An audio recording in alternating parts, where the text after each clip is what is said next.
I like a business event with walk-up music. This is a good thing. I'm liking it. Very fun. Yes, I'm Jeanette Bennett. I am excited to be here today. I think I'm one of those long-timers like Governor Herbert was talking about. I started Utah Valley Magazine in 2000, and I think I've been here every year but one since then because I had a baby that month. But I've always loved this event. It's power-packed. Brandon Fugel is always one of my favorite parts. I learn a lot from him. I actually went to Skinwalker Ranch with him in his helicopter last year and had kind of a cool experience there and afterward. But we're not here to talk about that. But if any of you want to know, that's a story for another day and another panel. But we have 4 incredible women here today, and I'm worried that my back's going to be to half of you, but we'll do our best to address the whole room here. We have 2 female mayors that are the first female mayors of their cities, correct? Provo and Vineyard. Yes, thank you very much. And Jessica Egbert with, I want to say Mutual Dell, Mapleton City Council, force to be reckoned with. She's one of the thought leaders of women in politics in this state right now. And Jeanette and I have something in common. We both ran for office. We both came in, let's say, second. And we're both kind of demanding a recount, waiting for the audit, looking for something to storm. But we both had an amazing experience, and Jeanette, of course, is so involved in the community, and when I ran, she helped support my campaign, and that's what it takes. It takes a lot of support and information from men and women to encourage better participation of women. You know, Utah ranks tops. Brandon shared a lot of tops, so did Governor Cox and Herbert today, but we also are at the bottom of a few things. And one of those things has been women in politics. And we've gotten a little bit better. We're making progress. There's still work to do. We have not had an elected female governor. Aline Walker did fill in, but she wasn't elected. We're glad that we have her legacy to build on. We've not had a female senator from the state of Utah. We do have a couple running against Mike Lee in the upcoming election. And all of that, none of that happens without women getting involved in other layers and levels of politics and building that pipeline and that confidence. And that's what we're going to talk a lot about today. So I'm excited to dive into this topic, and I believe you had note cards that you could fill in, so if there are some of those questions, hopefully those will be filtered up here. But I want to start, and I'll have a seat here too, with each of you telling your political background, essentially, what you're doing now and how you got into it and why. We'll start with you, Jessica. All right, well, thank you. My background, I started actually, Jeanette and I kind of buddied up to try and get more women to run for office, and then the short of it is I was sitting there getting my hair done, and Jeanette and I were texting back and forth, and we said, oh, crap, we've got to run. We're hypocrites. So we ran. We knew that we needed to model those behaviors. We were compelled to run at that time. I had been involved in a lot of community-related initiatives, a lot of efforts tapping women and others to run for office and encouraging them, and knew that this was my time to participate. Michelle? Okay, so that's a fun question because I never wanted to be in politics or a politician. I just wanted to serve the community. I was born and raised in Provo, and Provo really raised me, and I've always had this heart to give back. And it's so interesting, right? You start serving and volunteering, and all of a sudden everyone pushes you to the front, and then you're the president of the school board, and then you're in your 11th year of holding a political office, and you turn around and you think, wow, this was never expected. I just consider myself as someone that's here for just a brief little moment of time, and I just want to work really hard and serve the community the best I can. And hopefully, hopefully the citizens can tell that I really do feel like I'm a mayor for the people. I care about the people. I'm nothing special, nothing extraordinary. I'm just a mom and wife that wanted to jump in and make the city a little bit better if I could. And that's the beginning of it. And here we are. And Mayor, I do believe your citizens know that and see that you are a mayor of the people. And they see your hard work. You've done an amazing job. You also had the experience of being on the ticket with John Huntsman as the lieutenant governor candidate, and we may get into that a little bit more, but it's just exciting to see your contributions to not just your city, but to the state. All right, Mayor Fulmer. Yeah, similarly, I think we kind of all fall into positions. I was running a few companies, and I was just moved into Vineyard, and nobody was there, and they said it's going to be 5 years before the view of the golf course and the mountains disappears, and then the city just grew incredibly fast. And so I was trying to throw a block party to get to know people, and the city just kept telling me I couldn't throw a block party. And I just thought that was the strangest thing. And anyway, long story short, I decided to run for, I decided to get involved so that I could throw a block party.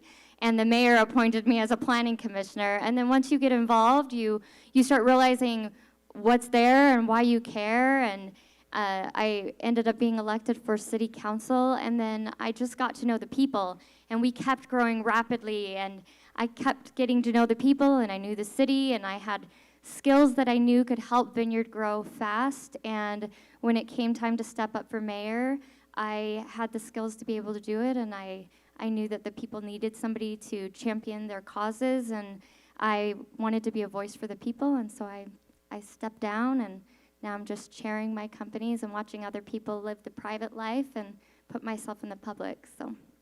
And does Vineyard now allow block parties? They now allow block parties, and we did get that party. So. I love how everybody's expressed that it comes in steps, and I hope you don't all get sick of hearing me today. I'm kind of sick of having you have to hear me today. But everything comes in steps, and for me, Provo really had given me so much and my family so much. And being around United Way and building business, I just felt like running for Provo City Council was a way that I could give back to a city that had given me so much.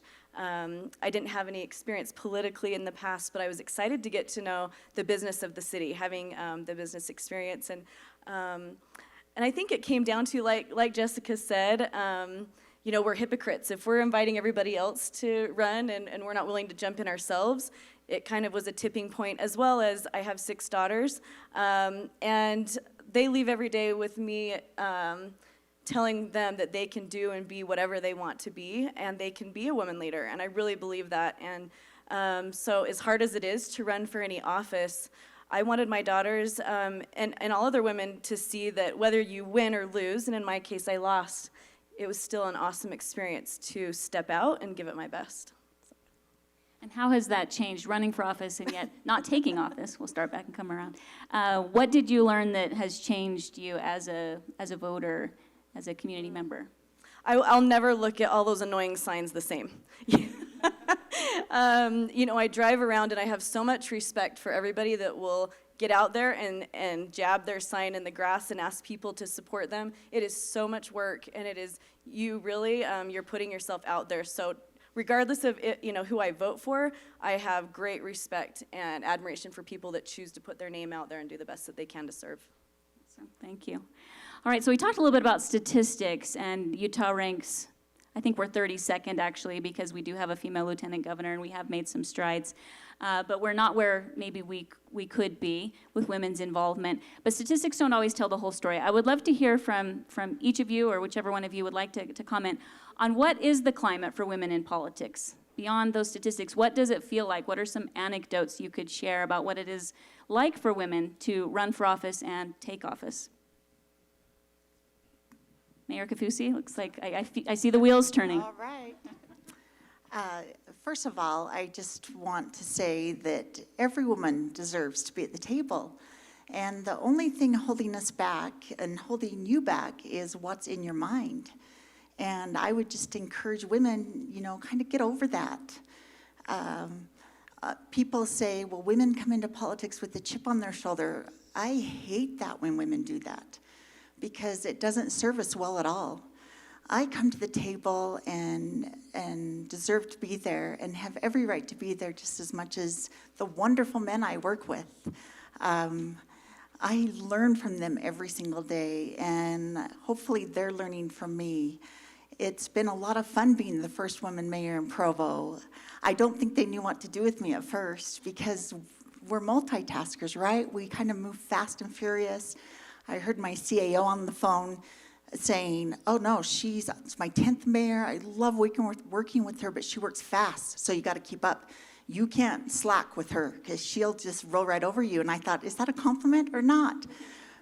But again, it's such a privilege to hold this seat for such a short little window of time. I feel like I have a lot to do, and I want to get it done. And I would hope, just kind of breaking that glass ceiling, that if you see it, you can be it, right? I hope every little girl or anyone that's even toying with the idea of, I want to run for the mayor of Provo, and they're a woman, come and do it. I mean, the rewards outdo the struggles. And I'll even say that with such a crazy past 18 months. I love my job. I love the interactions. I love the folks I work with and the people I get to serve. And yeah, it's rough, and I cry myself home in the car sometimes. And one quick story, I'm the first woman mayor, so I cry, and they don't know what to do with me, all these men in the city. And the first time I was crying, I was in my office because I was having to make the decision if I was going to go out for the bond for the new public safety building. And I had called senators and congressmen and said, give me your advice, and they all told me I was crazy to do it. And I sat on my couch and just teared up and thought, you know what, my employees need this, and they need to know that I'm going to swing for the fences for them, and if we go down in flames, we go down in flames. But I'm going to go out there for my police and fire and fight for them. And I started to tear up, and it was hilarious. All the tough policemen and my fire chief were all like, the mayor's crying, what do we do, what do we do? We've never had a mayor cry. I'm like, I cry a lot, so just step out, I'll pull myself together. But anyways, hope that's Because helpful. you care so much. It is. Yes. It's just so, Yeah. it's just. You feel the whole range of Yeah. emotions. Yeah. Yes. It doesn't really matter if you're male or female when you're running for office. Everybody should try it and be involved. The whole idea is to participate. Men get things slung at them just as much as women do, but women just get a little bit different. And we live in a society and a culture in Utah that has been historically masculine. Characteristics are interpreted differently in some ways, and that doesn't mean that it's fact. So where you have some people who get stuck in a culture of masculine characteristics imply leadership competence, that's not actually the science on who can be good leaders. The passion that Mayor Kaufusi is sharing, that brings tears, that passion can equate to exceptional leadership. And so whether you're male or female is irrelevant. It really has to do with what are your characteristics as a human being. Now, when I talk about being a woman and running for office, do we get a little bit different messaging? Absolutely. I don't know any man who's been asked if they're going to be able to have food on their table after their political career, who's been asked, how are you going to handle taking care of your children if you get this job? So there are those things. There are some microaggressions that you don't even expect, and a lot of people don't even know. But what I've found is that most people aren't being deliberate jerks. They're just trying to overcome some of these cultural nuances, these cultural implications that have taught them some unconscious bias. And so we're educating people. We're educating to say, we all have leadership skills if we choose to be involved and to magnify those things, but we also need to look at how we're supporting those running for office. So if you have a friend, a colleague, a spouse, whoever's running for office, being supportive of that is probably even more important so that they have the ability to overcome all those little microaggressions, I'll say. And one of the examples of those, besides being asked, how are you going to take care of your kids? And I'd be like, well, my husband's going to do it. But I'll have people who really want to pat themselves on the back because they champion women. So when men pat themselves on the back because they're championing women, there's actually a nuance about that that's condescending. So as a culture, we just need to be aware of what we're doing and better reinforce it. But I would be disingenuous to say men aren't horrible to each other and women aren't horrible to other women, and in politics it's just challenging. We just get a little bit different of a message. So I think something to add to that is that we kind of live in this world where we're the CEO, or we've got a dream job, or we've got that fierce loyalty that happens in parenting and in motherhood. And finding the time to step away is difficult. And so many times people get up and they say, I'm not a politician, and I'm running, but I don't know if any of us are born politicians. There might be like a few people that you're like, maybe that's the guy they're talking about. That's the lady that, fits that bar. But most of us have to choose to step outside of ourselves and say, okay, how am I going to balance being a mom today and then choosing to be a mayor? And how am I going to balance being a CEO and going after my dream job or school and choosing to say, it's just important to raise a child or to run a company as it is to shape our communities and keep our freedoms and build beautiful things in our society. And I really believe in the last 4 years, what I've learned is that each of us needs to look at the way our communities are going and say inside of ourselves, the biggest barrier to us shaping our communities or seeing things that we want built in a certain way is us internally saying no to it. And every now and then we have to sacrifice and say yes to it. And I think if we're specifically talking about women, that's difficult to get outside of yourselves. And it's something we all can find a balance in, even in the fierce loyalty of motherhood. Really well said, both of you. And you both make excellent points that men and women's experiences are really quite similar. Where I think we're talking about this today, and you made a point, men and women are quite similar. And I don't think any of us want a woman in office just because she's a woman. We're not looking for token women in politics. We're looking for women to be prepared and to be given the chance and all of the, the same opportunities perhaps, that men have had in the past. So I think that was an excellent point, that we're not just looking to be elected because we're women. So I love that. But we've talked a little bit about this. Are there any other barriers for women running for office that we haven't covered yet that you'd like to mention? What are some other barriers that women might experience that would be perhaps unique to what a man might experience? Well, I'll just kind of hit on that same point again. We haven't been raised to think about it. A lot of women haven't been raised to think about their leadership roles or leadership in politics because we have a history of having men, especially in Utah, running the state. And so a lot of women don't think about it. So that is one really unique element. Women, just like applying for a job, a higher level position, women have to be asked to apply because they don't think they're 100% qualified. A woman won't apply for a C-suite job if they're only 70% qualified. So it's the same in politics. A lot of times we have to ask people to run, and that's why the tapping movement is so important, because we don't perceive ourselves as, wait, I could be in government, I could be in politics, I could contribute to my community and create legislative policy. We have to be asked, and that is unique to women. I read once that a woman needs on average 9 people to tell her she could run. And for a man in that same study, it's 1, and that could be themselves that encourage them to run, which is a great thing. Confidence is awesome, but we're just trying to see what women can learn here. So you're right, the tapping movement. Other thoughts on the tapping movement? Michelle, were you tapped originally? And I should say Mayor Kaufusi. I'm sorry, we're friends. No, Mayor we're friends, Kaufusi. so. I don't know so much as tapped as just got down into the trenches and was able to see that hard work gives you some wins. And the impact of those wins for the whole community were so personal to me that I wanted to keep going and keep sharing that. I think one aspect that we kind of forget is when we do step out and decide to, step into the arena and take the arrows, it's not just us, it's our children, it's our spouse. You're not able to really have a unique private life. Everybody knows everything about you. I was running the White Trail this morning. I got stopped twice, and people are talking to me about my kids, and I'm like, how do they know all this? But you really become a public person, and you have to be okay with that, and you have to navigate that. And, children are fiercely loyal to their mom. And I know during campaigns and things, my kids are just like, I'm on Twitter, and I'm on Please Let Me, and I just tell them, no, we stay out of the fray. We stay above this. In fact, we say nothing. We stay focused, but you see it kind of take a toll on the family. So you just have to keep going. Like my kids hate they could care less what I do. They're sportsy. I could care less about the sports. They could care less about my job. And it's a great balance.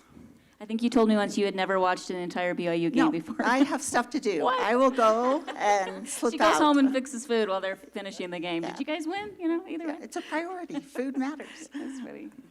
I could say something about tapping people. Actually, several of the people up here came to this event, but I've been trying to find a way to get more women involved. There are some things that women just bring to the table. For instance, when a woman comes into an executive position, a lot of the staff that don't normally get invited to things suddenly get invited into executive level meetings, and their network broadens. And so one of the things that I've been trying to do is find people that are really good, always coming to our city council, very involved, trying to make a difference, but just would never run for office. And that's something about tapping. It's not like asking them 7 times or 12 times. It's like 100, and then pleading, and then begging, and then going down a list and saying, this is why you're qualified. You're a consumer, you're a mom, you drive the roads. All of our departments are constantly on the phone with you, and this is what your job is going to be like. And I got to hold an event in my city where Michelle actually spoke at it and Jessica came, but where they shared story after story about how they got involved, what their qualifications were, and then recognizing how they actually had a bigger network than they thought when they really sat down and thought about who it was. And it was really interesting because it took having a big presentation and years of asking people to get like 4 or 5 people to run for our city council, but now 4 or 5 women are getting involved, and people are getting involved in planning commission, and they're starting to see where their value is, and it's been really exciting to watch. That's awesome. Thank you for sharing that. Now, you mentioned there is some hesitancy among women to run. So what are some other ways women can get involved in politics that's not putting their name on the ballot? What are some of those ways? I mean, other than voting, obviously, but are there additional ways through campaigns and through other levels of it that they could get involved? I try to decide. Panels are fun because you can decide if you want to pass or really try to say something. I will say really quick as far as a barrier. I've sat in, many boardrooms and meetings around lots of good men that want women to be involved, and they ask, how do we encourage, so-and-so to be involved? I see the value in having women involved, and there's so many people that want to know how to do it. And I think those questions are so valuable because a barrier before, I think, would be that people weren't even really talking about it as much as they are now. And so I just want to thank people that I've heard even considering on boards, who can we get involved and why, and recognizing talents that maybe look a little bit different than the tradition. I don't know, I guess that's just a thought that I have about it. But as far as being involved in politics in a different kind of way, I would say, for me anyway, because I am not on the city council, it's been important for me to support others that are in that place and are running, because I see it as a way that I can, what do I believe, what do they believe, and I really want to try to support them because they're in a role that I have a lot better understanding now of if I would have had more support. So I guess that's the way that I try to support right now. I love that. Jessica, what value is there on working on a campaign? Yeah, that's kind of where I was gonna pipe in on it. So there are a couple barriers. You have women who can't see themselves in a political position because they've never thought about it. And then you have women and men, really, who are too scared to do it. I mean, we just had a phenomenal presentation on not limiting your imagination about what you can do. And this is exactly the scenario I think many of us face, regardless of gender or background, whatever. But so if I could do things differently or make a recommendation, it is being involved in your committee or in your community on one thing. Any boards, any network you can build is phenomenal. But campaigning is something that people don't think about a lot, and I think this is a really strategic thing. If you have someone you have great confidence in your community and you actually want them to serve, jump in. Be involved. We've talked a lot about that today, but we need help as we're running for office. It is an expensive, time-consuming thing, and if you have considered running for office, that is the best way you can learn how to do it. And from a women's perspective, we have very few female campaign managers. And those people grow out of just service, volunteering.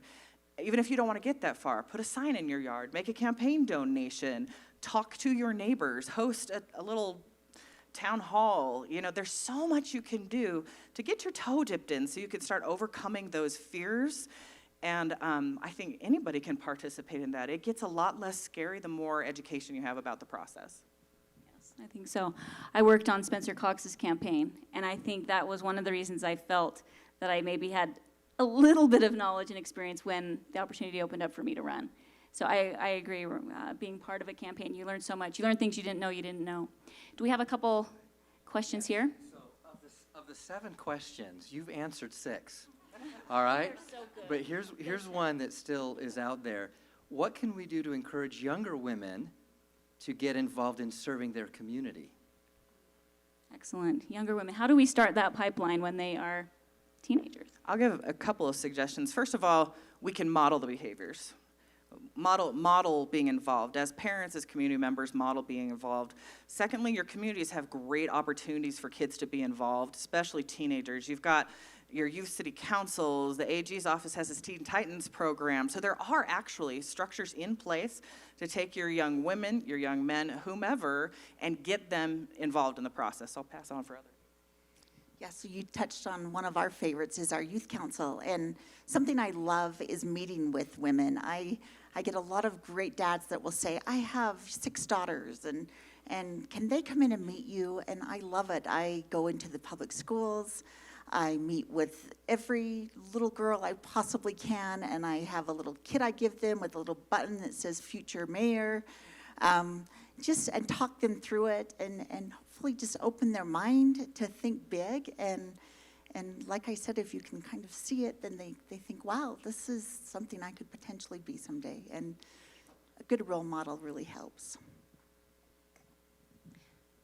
Okay, yeah, I guess just to build on that, is creating experiences that allow our youth council and our teens in our society to lead out. Something that we've been trying to focus on with youth council is not just letting them participate in youth council, but finding things that they're really interested in and then connecting them into networks so that they can go and produce something and take on those leadership roles. Anything to add? I love what you just said about recognizing. Something I've learned at United Way over the years is that it's really awesome to serve, and it's even better when you can connect the person with the thing that they really care about. With my kids, I love to watch what they're already doing and recognize it. See what you just did by stopping and buying the oranges from the man on the side of the street. That's going to help him in his business, and that's going to help him be able to provide for his family. Teaching through example of things that they're already doing, and then helping them connect that to what that can look like to serve in the community, politically or otherwise, because then they can start seeing how, in their younger version of what I look like as an adult, how do I fit into that role? And people are already doing it. I think even older people are already doing things. We just need to help one another recognize when we're our strengths and encourage each other. So, yeah. I should have said this first, and I'm guessing you guys can relate. One of the hardest things for me is when you're sitting back in your city council or mayor seat and there's nobody in the audience. And we have huge decisions we make, and a lot of people don't understand the importance of your municipal government. We literally make decisions that affect your backyard, literally. And by paying attention to what's going on and bringing your kids to see that, not just because it's their Boy Scout or their Girl Scout obligation, but becoming involved, speaking up on things you support or don't support. Usually it's don't support, but but being involved. I mean, we've had kids come in and present, why should Mapleton have a skate park? And they are pretty convincing. Be involved. They can come do that stuff. So I would say parents, my biggest frustration is, why don't people care as much as I care? Care about your city, care about getting involved, and bring your kids with you. We would love to see them in the audience, right? So. I love that. That's great. And let's all vow to show up when we're happy about something too. How about let's go to the city council to say thank you occasionally. I like that as well. So I'd love to hear what you love about politics. What is it that you love about being an elected official, being in office? Mayor Kaufusi, let's start with you. What do you love about it? Well, I love the people and the interactions, and I love the hard work. I'm not comfortable doing stuff like this. I'm so nervous right now, right? And it's never going to get easier, I've decided. People keep telling me, after 2 years, you'll be a natural. It's still, I feel so awkward. It's my 11th year, and I'm awkward because I'm more comfortable working and behind the scenes, and I have the most wonderful people I work with, and that's the reward. If you can just get down and get to work and get some little wins. And I tell my team all the time, we're not worried about tomorrow. We're worried about 30 years from now. The things we're focused on, our new airport and our new city hall, our new sewer system, all these big things that we're moving forward right now aren't because it's for Mayor Kaufusi tomorrow. It's for people 30 years when they're living in Provo and saying, wow, we love this city. And that's the goal, is forward thinking and forward looking. You know, that's interesting. We also have a shortage of women in STEM careers, engineering, computer science careers. And one of the things that our thought leaders in that space are trying to do is help young women see that engineering is also people. It's helping, it's solving problems, because we're drawn more to those traditional careers, nursing, teaching, which we see as people, helping. But if we can paint engineering, politics as that, as it really comes down to people and service, that we might have more women and young women involved as well. We're going to be winding down, but one of the things that I wanted to touch on, one of the things I've heard from women, and I thought it myself as well, about, oh, I can't run, I don't want to fundraise, I don't like to ask for money, and I don't have a lot of money, and that can be a barrier. Any suggestions or advice from any of you on what do you tell them? What would you like them to know about that? Yeah, asking people for money is difficult. Ask any multi-level marketing company. It's difficult to ask your friends and family, especially when you're running a campaign. And like Jessica said, if people don't recognize how important it is to have really good municipal leaders or state leaders, they just, there's a lack of care. But if you have a vision and you know your value and you can go and you can talk about it, you can help people understand why it's important that you're serving. And that's my number one. Have a vision, know your value, and go out and talk about it. And tell people, go to your friends and your family, number one, and say, hey, I need support.